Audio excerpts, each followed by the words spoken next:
Antichrist came and declared Christianity to be the one world religion, and you're not allowed to worship any other God but the God of the Hebrews, would you adhere? What if he said that everybody needed to bow down to this image he made to this one true God? Would you? What if the image came to life, this image of God? Then would you worship it? It is said that before Messiah comes back, the whole world will be converted to heretics. And this is an indication of the end because the entire world will have turned white. Now, leprosy is unclean, where your skin turns white, unless your whole body turns white, and then you are pronounced clean. So I see this as an unraveling of our reality. It seems necessary for good to be called evil and evil to be called good, but woe to those by whom this comes about. So once you realize that you are sleeping, then you are awake. And once you realize that our reality is an illusion, that all these things actually overlap, then you stand fully exposed with nowhere to hide in the presence of God, for the end of the world has come, the heavens and the earth being destroyed. The kingdom will be converted to heresy. Heresy generally is understood to be Christianity and the kingdom, the Roman Empire. And the statement is a remarkable forecast by R. Nehemiah in 150 CE of the conversion of Rome to Christianity under Constantine the Great in 313. However, Traverse Herford believes that this does not refer to the conversion of Rome, but is merely a way of saying that the spread of heresy and the consequent decay of religion will be universal. They are quoting this page of the Talmud. It has been taught that Rabbi Nehemiah said, in the generation of Messiah's coming, impudence will increase, esteem will be perverted, people won't esteem each other, and the vine will yield its fruit. Yet wine will be expensive because everyone will get drunk and become careless and lazy, so there will be scarcity. And the kingdom will be converted to heresy, and no one will rebuke them. So this passage continues. This supports Rabbi Yitzhak, who said the Son of David will not come until the whole world is converted to the beliefs of the heretics. Rava said, what verse proves this? It is all turned white, he is clean. The Sanhino edition's note says, this, in the light of Leviticus, refers to leprosy. A white swelling is a symptom of uncleanness. Nevertheless, if the whole skin is so affected, it is declared clean. So here too, when all are heretics, it is a sign that the world is about to be purified by the advent of Messiah.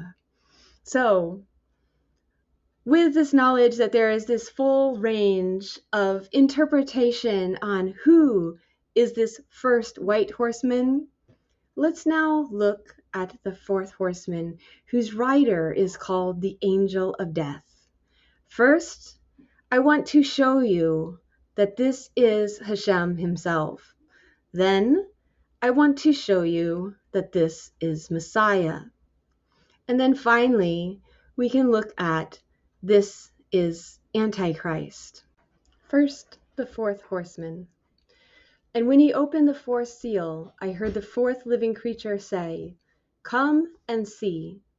Then I saw a speckled and strong horse, and he who sat on it, his name was the messenger or angel of death, and GeiHinnom followed after him. And authority was given to him to put to death a fourth part on the earth, with the sword, and with famine, and with death, and by the animals of the earth. In our world, for every genuine, there is a counterfeit, and that is how our world exists to us. So whatever proceeds from God, such as in Genesis 1:1, is pure and clean.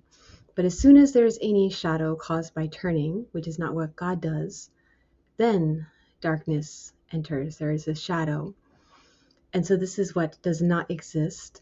As soon as God reveals himself, there's no more darkness. As soon as life is revealed, there's no more death. So he pulls himself back, he hides himself in order for this world to exist. But as soon as we are in his presence, then there is no more physicality. These things do not stand in his presence. No one can lie in his presence. No one can hide in his presence. So he's the one who hides, so we do not see him clearly. But in reality, there is only God. He hides behind the counterfeit. So we can see the physical, but this is what is death, what is passing away. It is like a dry, flaky skin, so it's not him. His body would be whatever is lasting, whatever is life. For what is seen is temporary, but what is unseen is eternal. So we fix our eyes not on what is seen, but what is behind what is seen. So originally, the angels that he sent to them, so long as they were giving his exact message, they could be called the angel of Yud-He, Waw-He, of God. But as soon as there's any altering in how he set them up to judge, what he's given them to pass on, then they are no longer gods. They are mere men, and they are passing away. So whatever comes from God can be unchanged from God until in itself it decides to rebel. So then they were gods, but now they'll die like men. So because they alter his word, add to, take away, then they become counterfeits. They've changed from this exact image, exact likeness. So the only one for us that we see is Messiah, who's the exact likeness of God. But in us, all the fullness of God should dwell and should be seen instead of our flesh blocking the way. So this is what it says. Now see that I, even I, am he, and there is no God besides me. Is there a God of death? I kill, and I make alive. I wound, and I heal. Nor is there any who can deliver from my hand. As I live forever, if I whet my glittering sword, and my hand takes hold on judgment, I will render vengeance to my enemies, and repay those who hate me.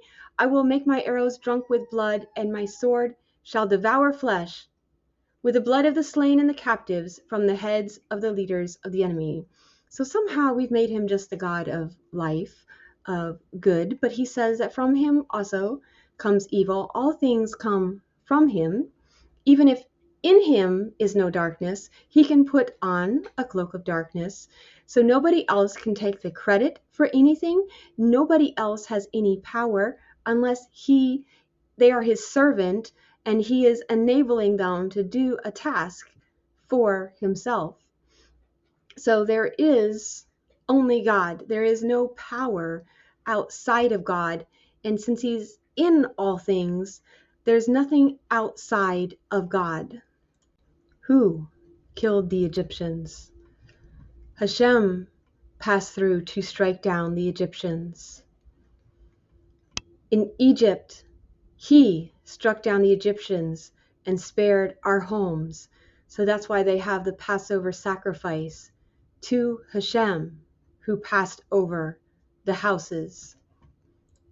Who sends against Jerusalem his 4 dire judgments: the sword, famine, wild beasts, and plague.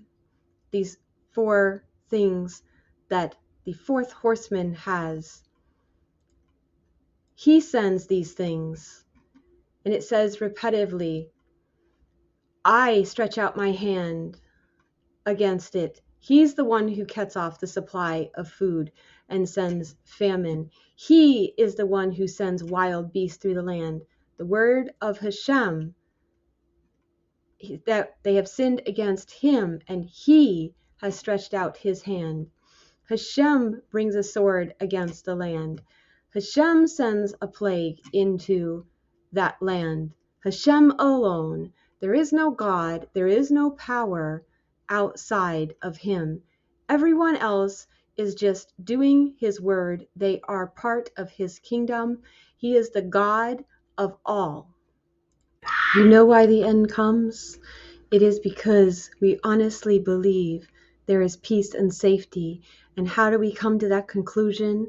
It's because we are wealthy and we have food. And so we look at the physical and we think that we are fine because we put our trust in these things, and we do not rely on God. We do not think we need God. We think we are fine based on the physical accomplishments that we have reached.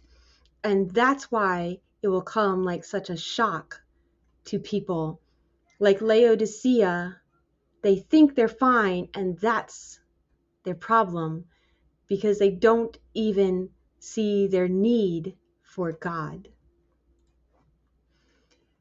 Hashem brings death and gives life. He brings down to Sheol and raises up. He wounds, but he also binds, like bandages. He strikes, but his hands also heal. For who is God besides Hashem? And who is the rock except our God? There is no other God. Come, let us return to Hashem, for he has torn, but he will heal us. He has stricken, but he will bind us up. After 2 days, he will revive us.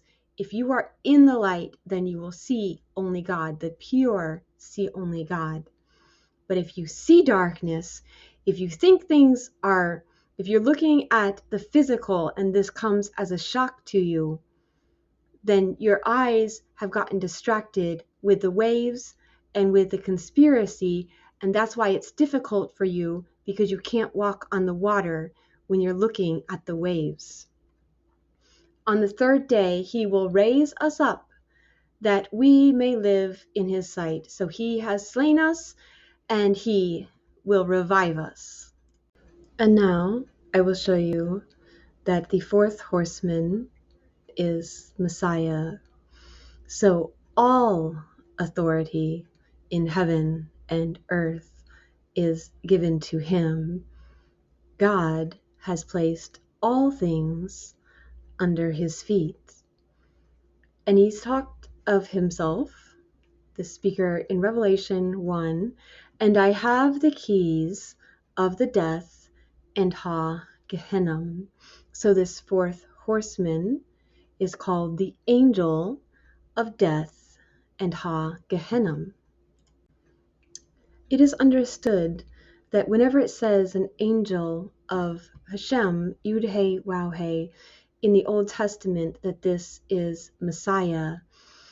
But what we can further understand that is he only temporarily took on a body of flesh. So the description we see in Revelation is exactly the same as the one like the Son of Man, and also the same image of the Father. So this is his eternal likeness, not some kind of pre-incarnate, but from the description of Revelation, we can understand this is how he always is, his unchanging form. So when it says that he bows down before the messenger, this is the timing of after he has gotten the victory of all things, then he is the one who returns all things to the Father, that in all things the Father may have preeminence. So this messenger says to him not to seal up the vision of the book, and goes on to say, and look, I come with haste to reward every man according to his work. I am the first and the last, the beginning and the end. So clearly talking about the same person that is speaking throughout this book of secrets. At what time does Yahushua slip up, tell a white lie, give a foothold for the devil, lose some of his authority, turn over a kingdom to the devil, for the devil to have whatever he wants to do with it? Here is the angel of Hashem. And here it says, and do not grumble as some of them did, and then were destroyed by the angel of death. In contrast with, nor should we put Christ to the test, as some of them did, and then died from snake bites. So who is this angel? It says, behold, I send an angel before you to keep you in the way and to bring you unto the place which I have prepared. Beware of him and obey his voice. Do not provoke him, for he will not pardon your transgressions, for my name is in him. They were not in that time of grace. They'd entered the marriage ceremony. So it wasn't like this proposal period. They were in covenant with God. So this wasn't like a learning period. They were expected to all obey or be killed. But if you indeed obey his voice and do all that I speak, then I will be an enemy to your enemies and an adversary to your adversaries. For my angel will go before you and bring you to the Amorite and the Hittite and the Perizzites. Hebrews also mentions this angel of death. So going back to this passage, we see that Hashem is the one striking down the Egyptians, and he's also the one to not allow the one striking down the Egyptians to enter their houses. So we see this multifaceted aspect of God, where he says that he is the one with them, taking them to the place where he is at, and he's speaking to them from the mountain and also from heaven. So for the Jews, for Israel, there is only Hashem, and Elohim, God, includes all that are pure, which Israel is supposed to be completely pure, completely sinless. And he's very jealous if there's any kind of sin. They can't stand in his presence anymore. For Israel, he wants there to be no division between them and God, but it holds them to a very high standard. But for the nations, it's understood that for Esau, it becomes necessary for him to worship the God of Israel. And the nations say, are these not the gods that did these plagues? And the reason why the nations can't see God, or because Esau needs to worship the image of God, that for them who are still fleshly, they can't see God. There's still things in between them and God. And so those who are mediators, they're going to worship the mediator because that's as far as they can go. And the further back you go, where there's like this, even a fallen messenger of God who's still doing God's will, who's still God's servant, then if all this is between you and God, then you're going to worship the one that you're able to see, because that's the one that's blocking you from seeing the Father. So it can be a progression. Moses was said to be a god to Pharaoh, but the difference with Moshe and Yahushua is they are invisible bridges, so that only the Father should be seen when seen correctly. It did take the disciples a long time, even with that invisible bridge. But the difference with Yahushua now is that he's the only one who the fullness of God's dwelling in him, as in only God is seen because he's sinless. He's the exact representation of the Father. And with him, he's the only one who gives all back to the Father. All of us, if all that was on us, we would have taken the credit for ourselves for some of these things, taken some of the honor. So only Yehoshua is the one who correctly gives everything back to the Father, because he showed the fullness of humility and of love. So here you can see that these physical objects become worshipped as if the God of the Hebrews was not in the camp. So the nations, they don't fully understand how God is everywhere, that only he is in charge. God sent an angel to Jerusalem to destroy it. When he was about to destroy it, that same word for the destroyer who would enter the households and kill the firstborn, Hashem saw, and he was sorry upon the calamity, the evil.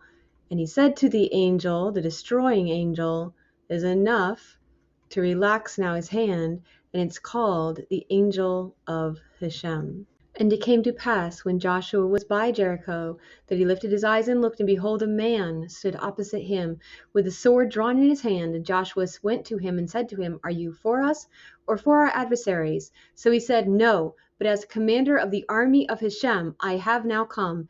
And Joshua fell on his face to the earth and worshipped, and said to him, What does my Lord say to his servant? Then the commander of the Lord's army said to Joshua, Take your sandal off your foot, for the place where you stand is holy. And Joshua did so. So he just does the will of the Father. He's not for anybody. He doesn't take sides. He doesn't show favoritism. He just does exactly as the Father tells him. And now we can talk about the fourth horseman is the Antichrist. So if Messiah is the way, the truth, and the life, then the opposite of that is not the way, the lies, and death. So he can have authority over death, but there's only life in him. He can have authority over darkness, but there's only light in him. So he can bring about death, but he's not death. And in our manuscript, it does say angel of death. So translations might just call him death, and that can be a huge difference. Now, to point out here in the Hebrew, when it's talking about the destroyer, it's a totally different word, shahath, than Abaddon, which is what appears in Revelation 9. They were ruled by a king, the angel of the abyss. His name in Hebrew is Abaddon, so destroyer. In Greek, it's Apollyon, which looks like a purposely misspelling of Apollo, the angel of light. So he portrays himself this way, but he's not. So there is a different word for this destroyer. The only way death, darkness continue to exist is because there's light in the darkness. And so somebody who is pure can draw even light out of darkness, because that's what's giving it its substance. In order for death to continue to exist, there's life in it, allowing it to be there. The Son is the image of the invisible God, the firstborn over all creation. For in him all things were created, things in heaven and on earth, visible and invisible, whether thrones or dominions or rulers or authorities. All things were created through him and for him. He is before all things, and in him all things hold together. So he's the one in the dominions, in the rulers, in the authorities, holding them together. They might not even realize it because they're in so much darkness. And if the world is in darkness, they do not realize it. But we can reach a point when we reach that Mount of Transfiguration where there's the only one that we see is Jesus only. Messiah has all authority, and he freely shares that with his body. And what do they do with that? They tell that the devil has authority, that he has the crown, that he is the victor, and they start focusing on the devil as if he has any power, and they fear him. But if all the world acknowledges the devil as Lord, as King, as the one who wears the crown and has the authority, then still all the kingdoms do not belong to the devil, though he claim it, and all the world pass that authority on to them, because it's not valid. Though all forsake Messiah and he trample the winepress alone, still he has not lost his authority, because he's still the one in all things, and only the will of the Father is ever done. At our failure is the success of all, for the whole world has turned white, leprous like snow. The king of Babylon, who makes the worldwide religion to serve the God of the Hebrews, who brings in peace and safety, but there is not, because people are looking at the physical, because he takes all the credit for himself and says, I have done these things. How the oppressor has ceased, the golden city ceased. Hashem has broken the staff of the wicked, the scepter of the rulers. The fourth kingdom, the fourth horseman, he who struck the people in wrath with a continual stroke, he who ruled the nations in anger, is persecuted, and no one hinders. The whole earth is at rest and quiet. They break forth into singing. Indeed, the cypress tree rejoice over you, and the cedars of Lebanon, saying, since you were cut down, no woodsman has come up against us. Hell from beneath is excited about you to meet you at your coming. It stirs up the dead for you. All the chief ones of the earth it has raised up from their thrones. All the kings of the nations, they shall speak and say to you, have you also become as weak as we? Have you become like us? Your pomp is brought down to Sheol, and the sound of your stringed instruments, the maggot is spread under you, and worms cover you. How you are fallen from heaven, O Lucifer, son of the morning! How you are cut to the ground, you who weakened the nations! For you have said in your heart, I will ascend into heaven. I will exalt my throne above the stars of God. I will also sit on the mount of the congregation, on the farthest sides of the north. I will ascend above the heights of the clouds. I will be like the Most High. Yet you will be brought down to Sheol, to the lowest depths of the pit. Those who see you will gaze at you and consider you, saying, is this the man who made the earth tremble, who shook kingdoms, who made the world as a wilderness and destroyed its cities, who did not open the houses of his prisoners? All the kings of the nations, all of them sleep in glory, everyone in his own house. But you are cast out of your grave like an abominable branch, like the garment of those who are slain, thrust through with a sword. Who will go down to the stones of the pit like a corpse trodden underfoot? You will not be joined with them in burial, because you have destroyed your land and slain your people. The brood of evildoers shall never be named.